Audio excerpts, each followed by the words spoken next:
He was a boy once, before the lectures, before the lights and microphones and full mosques. Just a boy in Zimbabwe, in a family stitched together by tradition and devotion. Mufti Menk wasn't born with a halo, he was born with questions.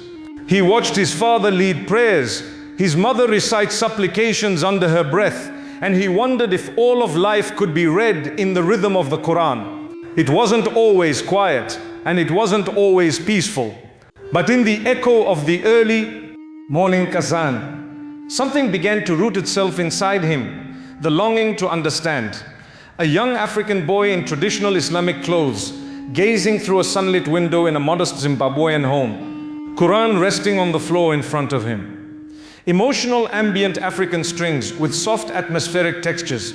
Time moved and so did the boy, his mind sharpened with every verse. Schoolmates played football in dusty fields.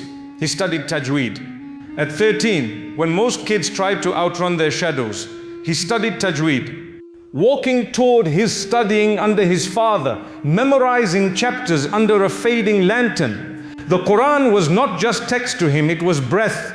He didn't chase the world, he chased understanding. But the world, as it often does with the sincere, began to notice. Teen boy in a simple white thobe, sitting cross-legged in candlelight, his eyes closed in deep memorization. Quiet, reflective oud music with slow heartbeat like percussion. The turn came in Medina, the city of the Prophet ﷺ. Surrounded by men decades older, he listened more than he spoke. But when he did speak, it was as if the desert stopped to hear him. His voice didn't tremble, it carried not arrogance but conviction. There under the scorching sun, studying Sharia, he learned not just about fiqh, but about people, broken people, lost people. He understood that behind every sin is a story, and behind every tear is a search for mercy. A wide golden desert with a lone young scholar walking across it. Sun blinding overhead, ancient city in the far distance. Emotional Arabic strings with cinematic warmth and sand-like crackles.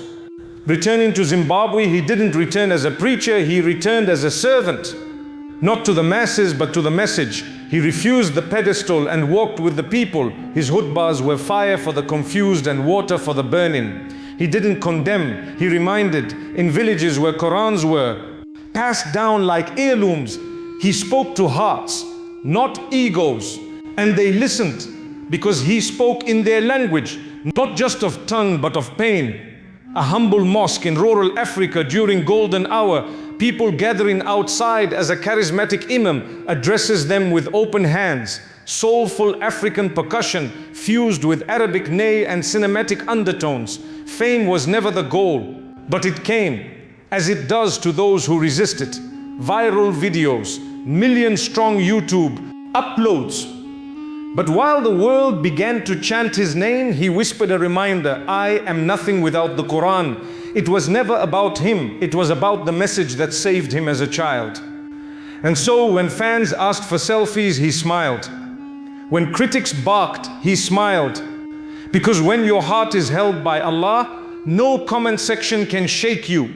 A speaker walks through an airport surrounded by people, face calm, phone cameras pointed, yet he's focused on the Quran in his hand. Motivational epic ambient with subtle digital textures. He spoke of life and death not as opposites, but as neighbors. This world, he once said, is not the end, it's the hallway before the door. His lectures weren't sermons, they were mirrors. And in them, listeners saw reflections of their own regrets, hopes, and heartbreaks. He reminded people that no matter how far they fell, the rope of Allah still reached them, and that mercy was not just possible, it was promised.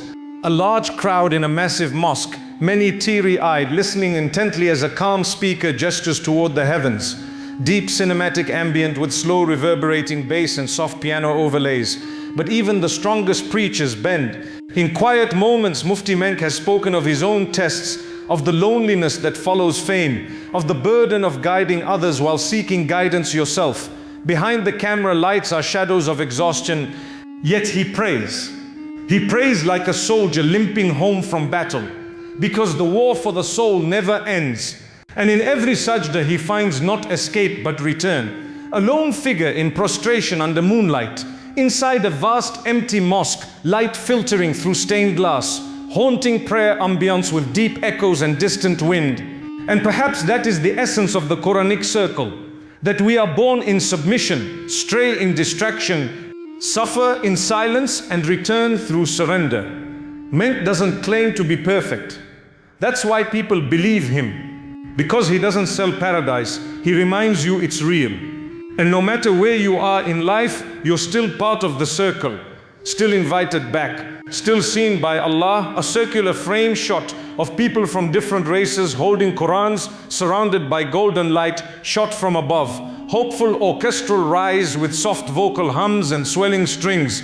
In a world addicted to noise, his calm is rebellion. In a culture chasing dopamine, he teaches discipline. He tells young men that strength is not in anger but in forgiveness. He tells women that dignity is their armor, not their burden. His words are not just Islamic, they are human, because he doesn't speak from a minaret, he speaks from the wounds of the world. Close-up of diverse faces in silent contemplation, overlay of his voice, golden hour glow behind them.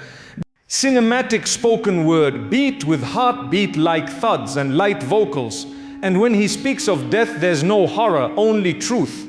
Your grave, he says, is the only room you won't leave. And suddenly the crowd falls silent, because in a single sentence he reminds them why they're alive. Not to hoard, not to hurt, but to heal, to worship, to love, and to return. A slow aerial shot of a funeral procession in silence, mountains in the distance, and one figure silently reciting Quran, minimalist Arabic piano, with soft emotional hums. And when he walks off stage, you realize he wasn't the main character, the Quran was. And in his voice, you didn't just hear him. You heard echoes of prophets, of martyrs, of children memorizing surahs in forgotten villages. You heard the sound of divine truth echoing through a human vessel. A silhouette of a preacher walking into a setting sun, Quran in hand, desert wind blowing his robe, slow, emotional, epic ending, crescendo with strings and Arabic flute.